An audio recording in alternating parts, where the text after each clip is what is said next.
अपनी बता देते हैं कि आपको भटकना ना पड़े।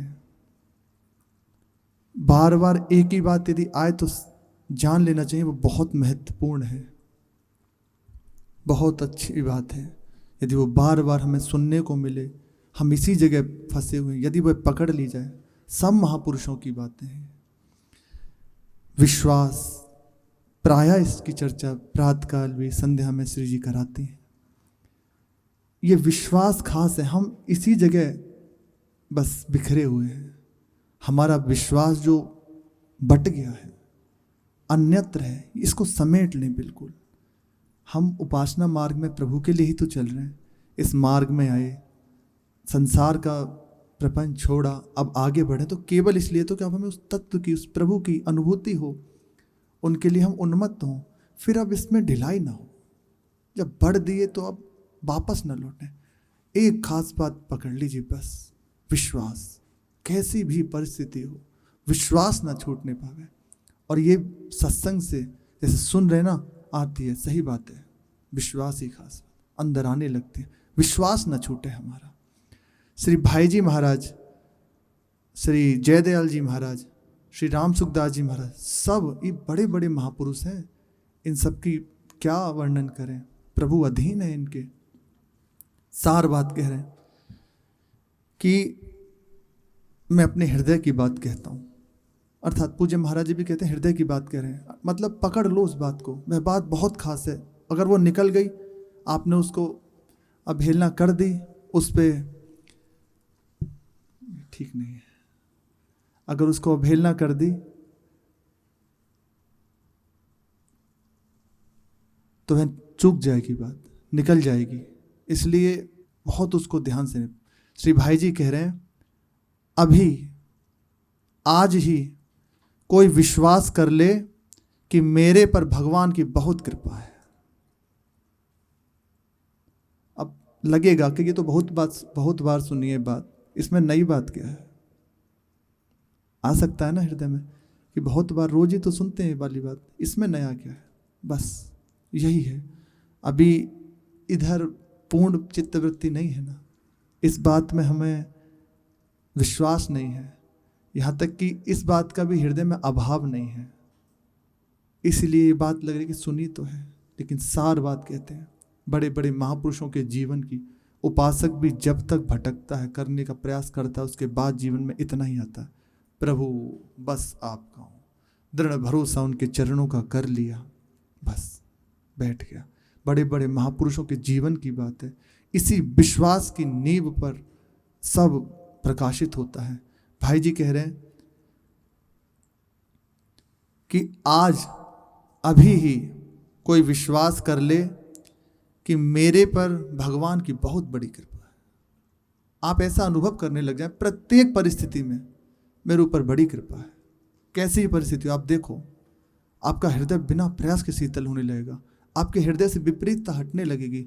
आपका चित्त प्रभु की ओर बढ़ने लगेगा। यही सी तो करने के लिए आए हैं, हमारा चित्त प्रभु की ओर बढ़े। हम जहाँ अटके हुए हैं आंतरिक, ये अंदर की बात है। बाहर से तो दिखेगा, लेकिन अंदर यहाँ यहीं हम अटके हुए हैं। ये विश्वास, प्रयास करने पे भी देखो, चिंतन करने का प्रयास करते हैं, भजन करने का प्रयास करते हैं, पर होता नहीं ना। बहुत, यहाँ तक कि आप संसारी व्यवहार भी देख लो, संभालने का प्रयास करते हैं, संभलता है, लेकिन नहीं। आप विश्वास कर लें, प्रभु है, संभल जाएगा। प्रभु की बड़ी कृपा है। जैसी परिस्थिति उसमें आप मानने लग जाएं, बड़ी कृपा है।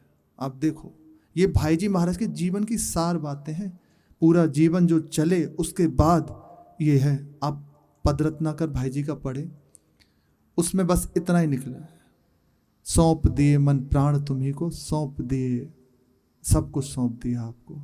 अब जो चाहे जी चाहे जैसा बरतो, अपनी वस्तु सर्वदा जान। प्रभु आपकी वस्तु, अब जो चाहे सो करो। अर्थात अब मेरा विश्वास हो गया, अब जो आप करोगे ठीक होगा। अब मेरा ना अन्य कोई, एक भरोसा।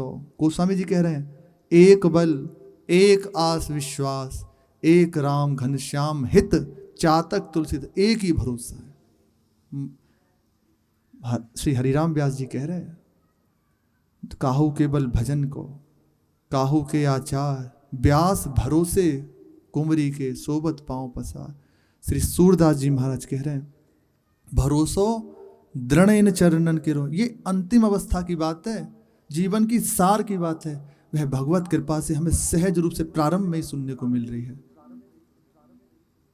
प्रारंभ में ही हम सुन रहे हैं इस बात को, कृपा मेरे ऊपर बड़ी कृपा। आप मानना स्वीकार कर दें, प्रारंभ में क्या होता है, जैसे हमने बात सुनी, अब अंदर धारण के मेरे ऊपर बड़ी कृपा है प्रभु की, विश्वास। अब आंतरिक मन में दृढ़ता नहीं हुई ना, तो मन प्रतिकूल दिखाएगा। ऐसा हो गया तो फिर मन ऐसा क्यों? आपको काटना है, आपको मन का सहयोग नहीं, इस मार्ग में मन से हटना है। हम जहाँ गिरते हैं, जहाँ भी हमारी चूक होती है, केवल मन के सहयोग के कारण होती है। हम गुरु से विमुख हो गए, परमार्थ से भ्रष्ट हो गए, तो केवल उसमें मुख्यतः हम मन का सहयोग दे दिया, मन का सहयोग कर दिया। मन का सहयोग नहीं करना, मन का रंजन नहीं करना, या भंजन करना है। और बस आप प्रारंभ में कुछ समय थोड़ी सी परेशानी होती है कि नहीं नहीं मानना नहीं, तो वो जलाता है क्योंकि पुराना उसका अभ्यास है ना। फिर कुछ समय बाद वो सलाह देने लगता है, ऐसा कर रहे हैं, जहाँ डांटा नहीं, प्रभु जैसा चलाएंगे वैसा होगा। इसीलिए कहा गया एकमात्र गुरु कृपा ही केवल, जैसे गुरुदेव आज्ञा करते हैं। आप जिस वस्तु के लिए हमें मौका मिले वहाँ इतनी ही चूक है। भाई जी कह रहे हैं कि भगवान की मेरे ऊपर बड़ी कृपा, ऐसा दृढ़ विश्वास कर लें। इसका फल क्या होगा पता है? तत्काल ही साधन बढ़ जाएगा आपका। जिसको करने के लिए विक्षेप होता है ना, कैसे करें, ऊपर अंदर लगी, मन लगता नहीं, प्रयास करने पे भी साधन नहीं हो रहा, बार बार गिर जाता हूँ। भाई जी कह रहे हैं जैसे ही अंदर आने लगा मेरे ऊपर बड़ी कृपा है, तो सबसे पहले हृदय में साधन बढ़ने लगेगा प्रभु की ओर बढ़ने के लिए। जैसे जैसे प्रभु कराते चले, प्रभु हैं बस, अब चला रहे। स्मृति करनी नहीं पड़ेगी, आपसे स्वतः होने लग जाएगी। विश्वास ना हो, भाई जी कह रहे हैं तो करके देख लो।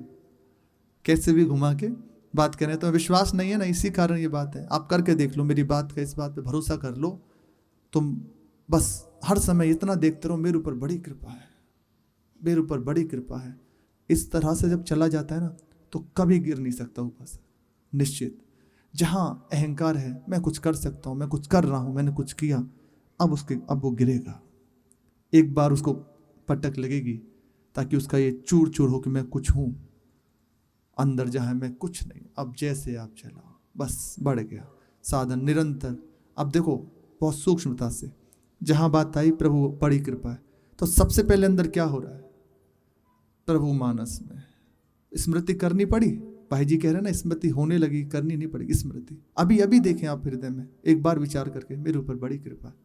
उसका स्वरूप सत्संग मिला, सुनने को मिल रही है, चर्चा सुनने। अभी देखो एक झीनी आनंद की रेखा आ रही है, एक मानस पे श्यामा श्याम विराजमान है। आप देखो, है ना? क्यों, क्या है? तत्काल जहां विश्वास की एक रेखा खींची, आने लगा प्रभु मेरे हैं, अंदर वह सहज स्मृति बनने लगी। और साधन, इससे बड़ा कोई साधन नहीं।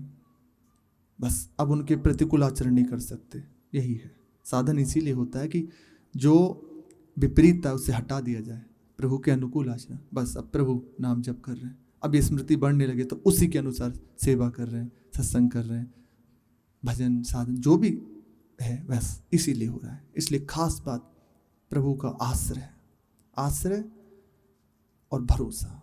जहाँ इतना हुआ तो स्मृति बनने लगी हो। स्मृति, हम बंधे स्मृति के कारण है। संसार की स्मृति हर समय बनी रहती है ना, प्रपंच की करते हुए भी देखो, माला जप कर रहे हैं, अंदर से स्मृति क्या हो रही है?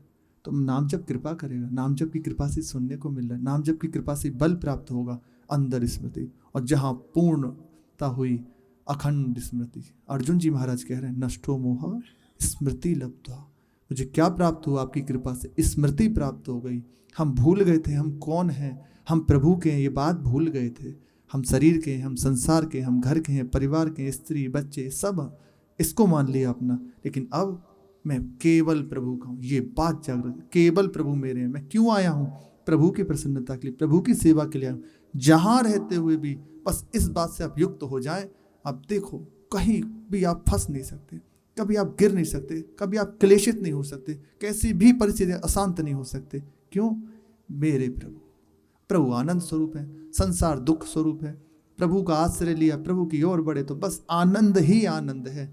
दिखाई देगा बाहर से कष्ट है, बाहर से प्रतिकूलता है, लेकिन अंदर से बस अपार आनंद, शीतलता, प्रभु के चरण है ना विराजमान, प्रभु के सहज। अभी हम कह रहे हैं अभी देखिए, अभी है ना, तो फिर जिसके हृदय में पूर्णता आ गई है, फिर क्या। महाराज जी के जीवन की बात है, सार बात, विश्वास, भरोसा। पूज्य महाराज जी के जीवन की सार बात। वह कहते हैं कि जो भी कुछ हुआ वह श्री जी की, प्रभु की कृपा से जो हुआ हमें समझाने के लिए, वो तो था ही। पर आपको लगेगा कि आप इतने वर्ष चले तो उसका फल है जो आप हैं। बोले ना, बोले ऐसी परिस्थिति दे दी गई हमें, हमारे अंदर ये बात नहीं थी, ऐसी परिस्थिति दी गई, हर तरह से जब देखा कि हीन हो गया, किसी लायक नहीं बचा, न शरीर से साधन हो सकता है, न बाहर ही कोई है, कुछ नहीं। अब देखा, अब तो गई बात, लेकिन जो होना चाहिए वो अभी प्राप्त नहीं हुआ। तो क्या हुआ, अब आने लगा, आप देख लो। अब तक था ना ऐसा करके कर लूंगा, पूज्य महाराज जी के वचन है, तो बस आ गया बात, अब जैसा तैसा आपको। तो वही बात कहते हैं, दृढ़ता से स्वीकार कर लो श्री जी मेरी हैं, और बस उनके चरणों को दृढ़ विश्वास लेके बैठ जाओ। यदि तुम्हें एक रोआ तुम्हारा झुलस जाए तो कहना, तलवार आएगी, गले में आते आते फूल बन जाएगी, दिखाई दे रहा है कि सोले बिछे हैं, चरण रखते ही पुष्प हो जाएंगे। इसका थोड़ा सा स्वरूप, श्री आचार्य शंकर अलकनंदा के उधर खड़े हुए थे, श्री पाद पद्माचार्य उनका नाम इसीलिए पड़ा, पूर्व में श्री नरसिंह आश्रम स्वामी नाम था, तो वह इधर पार पे थे। स्वामी जी ने देखा कि ऐसे वह खड़े हुए हैं, जान गए महान है, और गुरु तो जानते हैं किसकी कहाँ कैसे, उसको ऐसे देखा, आवाज़ दी, आ जाओ। विचार करने लगे कि गुरुदेव आज्ञा कर रहे हैं, एक बार दृष्टि में देखते ही स्वीकार कर लिया मेरे गुरुदेव है, आज्ञा कर रहे हैं कि आ जाओ। अगर मैं ऐसे घूम के जाता हूँ तो विलंब हो जाता है, सामने इतना प्रबल प्रवाह है श्री अलकनंदा जी का, प्राण छूट जाएंगे। विचार हुआ, एक बार गुरुदेव की आज्ञा हुई है, बस जो होगा सो देखा जाएगा, प्राणी तो छूटने उनके लिए ही तो छूटेंगे, भरोसा कर लिया, गुरु जाने, दे दिया, है ना, सूक्ष्म वृत्ति आप समझ रहे हैं ना, बस दे दिया। ज्यों ही कदम बढ़ाया तो अलकनंदा जी में से कमल प्रकट हुआ। प्रथम कदम, दूसरा चरण, जैसे जैसे बढ़ाते चले गए, पूरी अलकनंदा जी में पार तक ऐसे कमल प्रकट होते चले गए। इसीलिए उनका नाम रखा गया श्री पाद पद्माचार्य जी। केवल विश्वास, गुरुदेव है ना, उनने बुलाया, समर्पण, यहाँ मुख्यतः समर्पण की, समर्पण उसी से होता है जब विश्वास हो गया ये सब पूर्ण है, मेरा निर्वाह कर लेंगे। बस हमारी जहाँ चूक ने केवल विश्वास की है। आप देख लेना, जहाँ भी आप अशांत हैं, कुछ भी करते हो, आप हृदय में बस जांच इस बात को, प्रभु से बिलग हैं, प्रभु का भरोसा छूटा हुआ है, इससे हट जाए, इसको संभाल लें। यही बात, खास बात, इसीलिए सत्संग की महिमा है, जो बहुत व्रतान से यज्ञ छंदांसी तीर्था नियमा यमा यथा वरुण सत्संगे सर्व संगो पहुमाम। सारे संगों को हटाने वाला, बिना प्रयास के, जो बहुत समय तक साधन करने पर भी बात नहीं मिलती, वह भगवत कृपा से सहज में प्राप्त हो जाए। ये सत्संग की महिमा, यह सुनने को मिले ना, सार बात है, इसको अंदर धारण कर लें, बस दृढ़ भरोसा, सारे हृदय से दुर्गुण हटने लग जाएंगे, भागवतिक वैभव जागृत होने लगे, सारे सद्गुण प्रकाशित हो जाएंगे। प्रभु का भरोसा, संसार का भरोसा, व्यक्ति का भरोसा, धन संपत्ति का भरोसा नाशवान है, कभी नहीं हुआ किसी को सार्थक, ना है ना हो सकता है। हम देख ही रहे हैं कितनों को पकड़ा है, आज तक हो पाया कुछ नहीं। आज धारण कर लें, प्रभु मेरे हैं, मैं उनका हूं, बस भरोसा हृदय में दृढ़, जो होगा देखा जाएगा। भाई जी कह रहे हैं, जैसे ही आप अंदर मानने लोगे मेरे ऊपर बड़ी कृपा है, मेरे प्रभु मेरे हर समय दुलार कर रहे हैं मेरे ऊपर, तो देखो आपका साधन बढ़ जाएगा तत्काल, और स्मृति बनने लगे। और यही सार बात है, स्मृति, प्रभु के चरणों की सतत स्मृति, उनका भरोसा। और ये सब बातें हम बड़े बड़े महापुरुषों के, भक्तों के जीवन में देखते हैं कि कैसी भी परिस्थिति आई वो हिले नहीं, घोर परिस्थिति, लेकिन अपने प्रभु के भरोसे में बैठे हुए हैं। नरसिंह मेहता जी के पुत्र का विवाह है, कोई भी व्यवस्था नहीं क्या होगा, लेकिन अंदर है कि जिसका बेटा है वो जाने। आ गए, प्रभु आग्रह कर रहे हैं, भैया तुम चलो, बोले देखो महाराज, हम आपका ये भजन तो छोड़ नहीं सकते, आपका स्मरण छूटे ये हमसे होने वाला, ये अब आप जानो आपको क्या करना है। तो प्रभु ने सब किया, स्वयं खड़े होकर ऐसे सबको दर्शन दे रहे हैं, जैसे प्रकट में अभी युधिष्ठिर महाराज के साथ हैं, इसी प्रकार खड़े होकर दिखा रहे हैं। द्वारिका से दिव्य बारात आई है, जहां भी उनका विवाह हुआ था। देख के लड़की वाला कह रहा था कि मेरे पास घोड़ों को चारा भी देने की सामर्थ्य नहीं है। जो बारात में इतने घोड़े और वो है, घोड़ों को जो आए हैं उनकी तो बात अलग है, उनको चारा दे सको इतना भी मेरे पास धन नहीं, और बहुत धनाढ्य थे वे। बोले इसलिए अब प्रभु आप ही संभालो। तो नरसिंह मेहता जी के पास जब चरणों में पड़े तो उन्होंने कहा देखो ये जिनका है ना उन्हीं के पास जाओ, तुम भी, हमारे से कुछ होने वाला नहीं है, प्रभु के पास ही जाओ, उनसे जाकर प्रभु अब आप संभालो। तो दोनों पक्ष प्रभु ने संभाले, फिर भरोसा कर लिया, दृढ़ भरोसा दृढ़ इन चरणन केरो। मीरा जी के प्रसंग में चल रहा है, श्री मीरा जी और भोजराज जी की आपस में वार्ता चल रही है। वह उनसे पूछते हैं, भोजराज जी ने पूछा उपासना के संबंध में, निराकार के संबंध में, साकार के संबंध में ये वार्ता हुई। फिर कहा कभी आपने साक्षात दर्शन किए हैं, कभी आपको दर्शन हुआ है प्रकट में? इतना सुनते मीरा जी गंभीर हो गई, नेत्रों से अश्रु बहने लगे, और फिर कहा कि ये बातें यद्यपि कहने की नहीं है, पर आपसे क्या छुपाऊं। जिस समय जिस दिन विवाह था उसी के पूर्व स्वप्न देखा मैंने कि रात्रि में प्रभु पधारे हैं, देवता द्वारिकावासी पधारे हैं, दिव्य शोभा। उस दिन प्रभु ने मुझे स्वीकार कर लिया, मेरा पारिग्रहण किया। बार बार बताते बताते उनके रूप माधुर्य को मीरा जी समाधिस्थ होने लगे, अश्रु बहने लगे, शरीर कांपने लगा, बोलना चाहते पर कंठ बार बार रुक जाता है। भोजराज जी देख रहे हैं गंभीरता से कि कोई ऐसा नहीं है कि कुछ बनावट हो। फिर आवाज दी, जो उनकी दासी हैं उनको बुलाए और उनको पंखा झलने लगी, जल पिलाया, मुख पहुंचा। फिर भोजराज जी ने फिर प्रश्न किया आगे क्या हुआ। मीरा जी ऐसे जैसे ऐसे कुछ खो गया हो ऐसे जागते हुए कहा, मैं क्या कह रही थी, आपने फरमाया था कि प्रभु अक्षय तृतीया को बींद बनकर पधारे। हाँ, ऐसे जैसे सो के उठते ना, हाँ वो खोई है, रूप मानस पे छाया हुआ है। हुक्म हथलेवा हुआ, पीतांबर से मेरी साड़ी की गांठ बांधी गई, भावरें हुई, अद्भुत चरण प्रभु के अरुण चरण, उन्हीं की ओर दृष्टि लगाए हुए मैंने फेरे लिए, अनुसरण किया प्रभु का। फिर हमें महलों में पहुंचाया गया। ये सब देख रही हैं और वे बता रही कि ऐसा ऐसा हुआ विवाह से पूर्व सब यह। फिर ऐसे महलों में पहुंचे, फिर ऐसे हाथ ऊपर दिया तो दिखाई देगा ये जो हीरे का हार है ना, ये प्रभु ने जिस समय जाते हैं तो उस समय मुंह दिखराई के समय घूंघट जब उठाए तब दिया, देखो।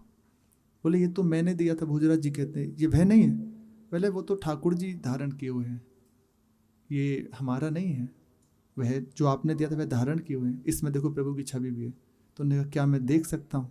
हाँ, ऐसे गले से उतारा और भोजराज जी के हाथ में दिया। भोजराज जी ने मस्तक पे लगाया, देखा दिव्य शोभा।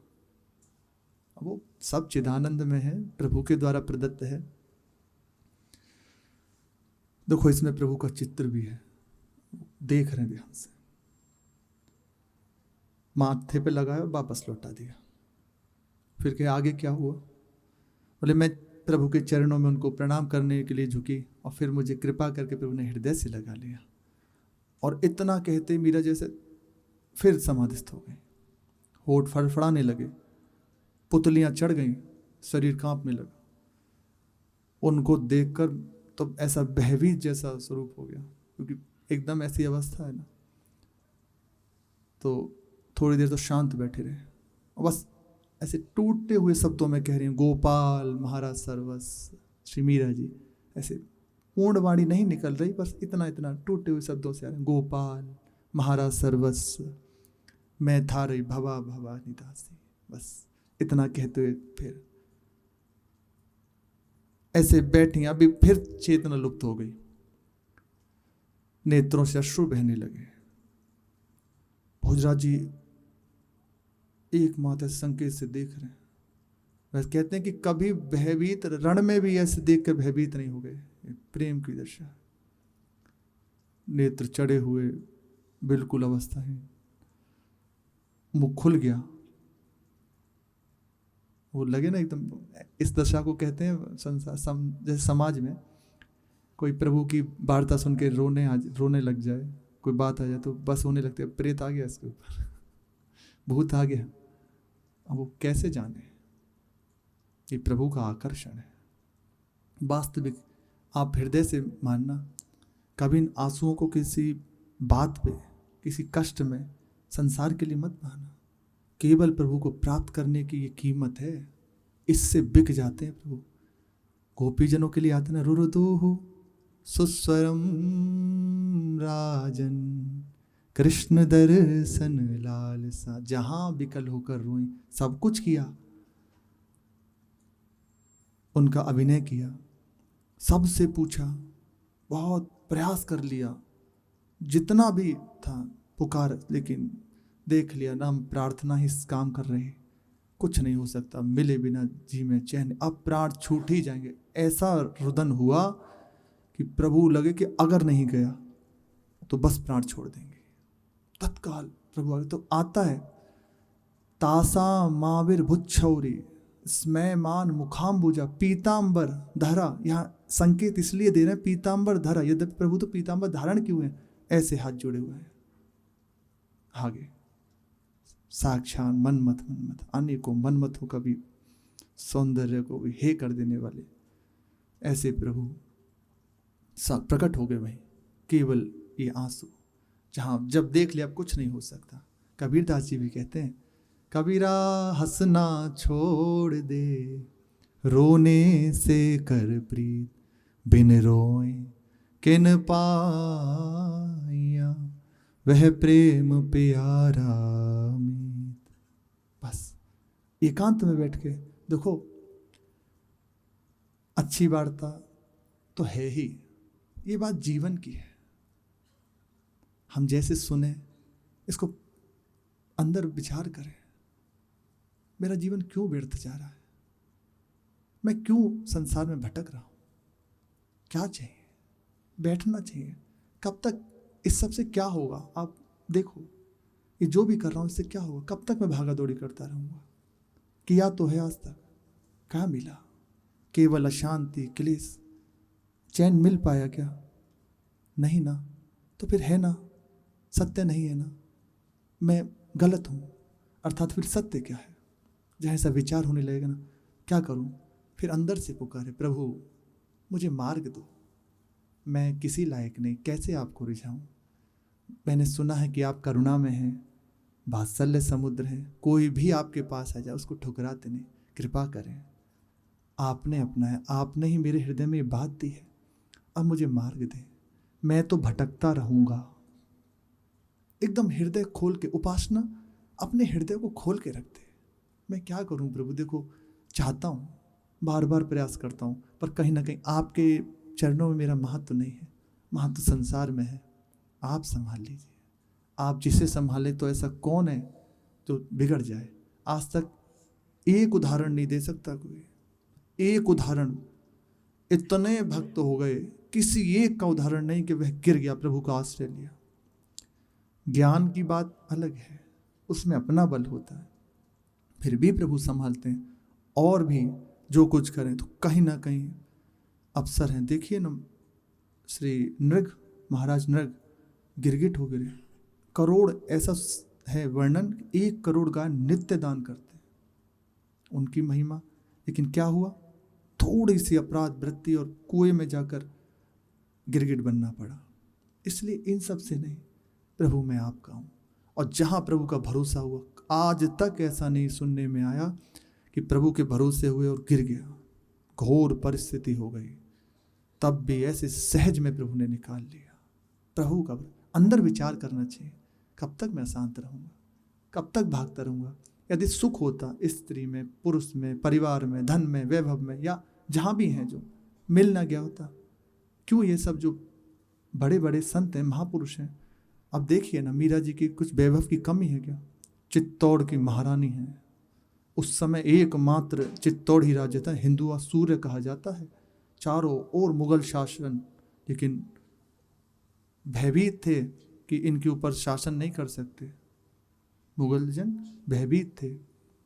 क्यों? ऐसे घर की पटरानी है, मुख्य रानी है, एक सर्वस्व छोड़ के प्रभु के लिए फेंक दिया अपने आप को, रात दिन प्रभु में लगे हैं। क्यों ऐसा? यही तो विचार उठाता है, यही विचार तो संसार का नहीं, मैं जहाँ फंसा हूँ झूठ है, ये जितने भी संबंध मानता हूँ ये झूठ है, ये धोखेबाज है। निश्चित मानना, आपसे जब तक काम बन रहा है तभी तक कोई आपका है, जब तक आपसे स्वार्थ की पूर्ति हो रही है। जहाँ स्वार्थ में कमी आई तो आपसे बड़ा विरोधी उसका कोई नहीं, वह स्वयं सोचेगा कब ये हटे मार्ग से मेरे से। जहाँ आप में योग्यता नहीं वह देखेगा नहीं आपकी ओर। इसलिए प्रभु एकमात्र ऐसे है जो देखते ही नहीं, कैसे मेरा है बस अपना लिया, ऐसी स्थिति प्राप्त हो। एकांत में बैठ के होना चाहिए, रोते हुए प्रभु आप करुणा करो। और जहाँ ये आंसू एक बार बहे ना, प्रभु फेंक देते हैं इसमें अपने आप को। इस आंसू की कीमत केवल प्रभु देते हैं। बहुत बार संसार के लिए रो रही है, अब एक बार प्रभु के लिए रो के देखो क्या होता है। खेल है, दाव का बात है, एक बार लगा के देखो दाव क्या मिलता है। अब तक बहुत दाव लगा रहे हैं, हारी तो हुई, इस बार ये दाव लगा दो तो निश्चित इसमें हार के भी जीत है, इसमें आप हारोगे। मीरा जी कहती हैं, चौसर खेलूं पीव संग बाजी राखूं जीव, हारूं तो मैं जीव को और जीतू तो मम पीव। मेरे प्रीतम है, अगर हारूंगी तो प्रीतम की और जीती तो प्रीतम मेरे, ये बाजी है, यहाँ हार कर भी जीत है। ऐसी दिव्य दशा, नेत्रों से अश्रु बह रहे प्रभु। भोजराज जी को एक बार तो भय हुआ, फिर सावधान हुए, देखते रहे। फिर उनकी दशा समन हुई, आंचल लेके मुख पहुंचा और इसे देखकर दृष्टि झुका ली। भोजराज जी कहते हैं, आप कुछ फरमा रही थी। फिर कहा कि हुक्म, कोई अशोभन बात तो नहीं कह दी जिससे आपको हृदय दुखे, मैं पगली हूँ, आप थोड़ा क्षमा कीजिएगा। बोले नहीं हुक्म, आप ठाकुर जी के विवाह की बात कर रही थी, ठाकुर जी पधारे, विवाह हुआ, फिर प्रभु ने हृदय से लगाया, उसके बाद क्या हुआ? हाँ, रात्रि में देखा, फिर मैं सैन हो गया, फिर देखा मेरी अर्धरात्रि में नेत्र खुले, प्रकट में, अभी तक स्वप्न की बात बताएं, स्वप्न में ऐसा हो, फिर देखा कि जागी है, तो वही शोभा से संपन्न है, वही वेशभूषा श्रृंगारित दुल्हन रूप में, और पास में लगा कोई सो रहा है, कोई पौड़े हुए हैं पास में मेरे, तो एक बाह ऐसे सिराने पे रखी हुई है, अद्भुत उसकी सुगंध, बिखरी हुई अलकें, श्री ठाकुर जी बिखरी हुई अलकें हैं द्वारिकाधीश जी, और वह नेत्र बंद हैं लेटे हुए, और उनकी शोभा का वर्णन करते करते बोले उसको देखते हुए बस फिर मेरी चेतना लुप्त हो गई, बस लुढ़क गई। प्रातःकाल सबने देखा, गठजोड़ा, हथलेवा का चिन्ह और वस्त्र चूड़ा जो भी श्रृंगारित हैं, सब ने देखा, प्रकट रूप में सबने देखा। उन्होंने प्रकट में भी देखा प्रभु पास में है, और फिर जब वो सौंदर्य को संभाल ना पाई तो बेसुध हो गई। और प्रातःकाल जब उठे तो सबने देखा, पूरे परिवार ने, कि मीरा जी एकदम दिव्य आभूषणों से युक्त हैं। यहाँ से आया हुआ चूड़ा तो मैंने पहना ही नहीं, गहने वस्त्र सब ज्यों के त्यों रखे हुए हैं। बोले मैं यहाँ से आए हुए पलड़े को देख सकता हूँ क्या, जो पधारा था? भोजराज जी ने कहा, बोले हाँ अभी मंगवाती हूँ। उन्होंने श्री मंगला जी को और मिथुला जी को बुलाया, कहा तुम वह आओ और जो द्वारिका से पल रहा है वह ले आओ, और दूसरी सखी से कहा तुम जाकर ये जो चित्तौड़ से पलड़ा आया था वो ले आओ। दोनों पलड़े रख दिए गए सामने, सारी सामग्री बाहर कर दी गई उसकी, जो भी अंदर था उस पेटी में, जो भी वस्त्र आभूषण दोनों एक तरफ अलग। भोजराज जी ने देखा, आश्चर्यचकित, सब कुछ एक सा, बनावट वस्त्र सब, लेकिन चित्तौड़ के महाराणा का वैभव बिल्कुल तुच्छ उसके सामने। दिव्य चिदानंद में प्रभु के धाम से आए हुए, ऐसे सबको ऐसे हाथों से छुआ, मस्तक झुकाया और रख दिया और कहा इसको रख दीजिए, वापस रख दिया। इतना सब हुआ तो भोजराज जी अब रोने लगे, अब रुका नहीं गया। बहुत देर से संभाले हुए थे, मीरा जी की दशा देख के, वार्ता सुन करके अब क्या करें। उठे और उठ के सीधे मीरा जी के पास मस्तक झुका दिया और रोते हुए वहीं अश्रु प्रवाह करने लगे। मीरा जी कहती हैं अरे आप ये क्या कर रहे हैं, ये आपको शोभा नहीं देता। वैसे कहा आप धैर्य धारण करें, मस्तक पर ऐसे हाथ चला गया उनका। भोजराज जी कहते हैं आज से आप ही मेरी गुरु हैं। मुझ मतिहीन को पथ सुझाकर ठीक ठौर ठिकाने पहुंचा दीजिए, मैं कुछ नहीं जानता, आप मेरी गुरु हैं, मेरा अब आपको जीवन समर्पित है, अब आप पहुंचाते हैं हमें। गदगद कंठ, पूर्णता से ठीक से उच्चारण भी नहीं कर पा रहे क्योंकि बार बार रो रहे हैं हृदय से। मीरा जी के जो ऐसे विराजी हुई ना, और ऐसे नेत्रों से अश्रु बहने लगे। मीरा जी का हाथ ऐसे गया, बोले चिंता मत करो, बिल्कुल प्रभु बड़े कृपालु हैं, शरणागत की रक्षा करना प्रभु का काम है, वह कभी शरणागत को त्यागते नहीं, कातरता आपको शोभा नहीं देती। उठिए बैठिए, आपके ऊपर प्रभु की बहुत कृपा है, मीरा जी कह रही है। भोजराज जी उठे और संभालते से जो साफा था उससे अपने नेत्र पहुँचे और थोड़ा सा जल उनको मीरा जी ने दिया, पिया, बैठ गए। अब ऐसे हाथ जोड़ के कह रहे हैं देखो मुझे कोई सहज उपाय बता दीजिए, सरल उपाय बता दीजिए। ये पूजा पाठ, नाचना गाना, मंजीरे या तंबूरे बजाना मेरे बस की बात नहीं है। ये मेरे से नहीं होगा, आप मुझे कोई सीधी सीधी बात बता दीजिए। मीरा जी कहती हैं कि देखो ये सब आपको शोभा भी नहीं देता, ये आपके लिए नहीं है, आप जो भी करें, तो यहीं से वार्ता प्रारंभ होती है, जो भी करें प्रभु के लिए करें, ये खास बात है। आप वैराग्य लेकर भी चल रहे हैं और आपकी वृत्ति प्रभु की ओर नहीं है, संसार को रिझाने के लिए है, मान प्रतिष्ठा के लिए है, धन आए वैभव आए इसके लिए है, तो निश्चित मानिए वह दिखावा हो गया, फंसाने वाला हो जाएगा, वो दुर्गति का लक्षण हो जाएगा, आप गिर जाएंगे। और आप संसार में रह रहे हैं, बिल्कुल अलग हैं, कोई भागवत है लेकिन प्रभु के लिए दिख रहा है प्रकट में कि मेरे से कोई भी भजन साधन नहीं हो रहा, लेकिन प्रभु की प्रसन्नता के लिए प्रत्येक चेष्टा मैं प्रभु का हूँ और ये सब उनके सुख के लिए है, तो आप परमहंस स्थिति को प्राप्त हो जाएंगे। जो बड़े बड़े महापुरुषों को भजन करके प्राप्त होता है वह आप सहज में प्राप्त कर लेंगे। आप जो भी करें प्रभु के लिए करें, उनके हुक्म से करें, जैसे सेवक स्वामी की आज्ञा से अथवा उनका रुख देखकर कार्य करता है। जो भी देखें उनके हाथ की कारीगरी देखें, जैसे जिधर भी दृष्टि जाए मेरे प्रभु का, दोनों चीज बता दी, शरीर से जो भी हो प्रभु की सेवा, प्रभु की प्रसन्नता के लिए, और सर्वत्र एक ही दर्शन हो मेरे प्रभु में, केवल प्रभु ही प्रभु सर्वत्र विराजमान है। और देख रहे हैं जो कितना जो भी कुछ आपको दिखाई दे केवल प्रभु ने बनाया। उनके हाथ की कारीगरी देखें, कुछ समय के अभ्यास से सारा कार्य उनकी पूजा हो जाएगा। आप जो भी कुछ करेंगे वह पूजा हो जाएगी। युद्ध भूमि में, भोजराज जी कह रहे हैं, युद्ध भूमि में संहार, आखेट में जानवरों का वध, ये राजा के कर्तव्य होते हैं ना। न्यायासन पर बैठकर अपराधियों को दंड, क्या ये भी उन्हीं के लिए? हाँ बिल्कुल। नाटक के पात्र मरने और मारने का अभिनय तो करते हैं। अभी नाटक ही तो हो रहा, सामने एक नाटक देखा आपने कोई, उसमें जो हो रहा है सब झूठी तो है। इसी प्रकार आपको करना है, सत्य रूप प्रभु ही है।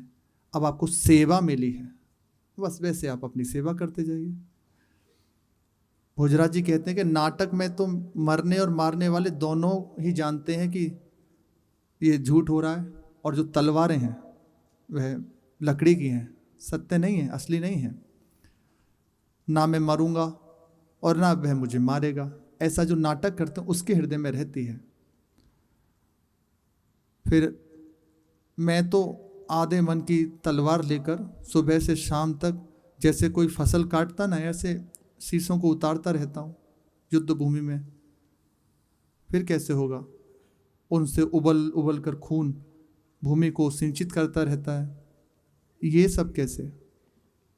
मेरे भी हृदय में रहती है कि कब ऐसा अवसर आएगा कि अपने प्राणों को त्याग दूंगा युद्ध भूमि में, मेरी भी गर्दन कटेगी और ये रक्त भूमि को सिंचित करेगा। भोजराज जी ने ऐसा मीरा जी से प्रश्न कहा। तो इसका उत्तर समय हो गया, शेष चर्चा आगे। श्री राधा वल्लभ लाल की जय।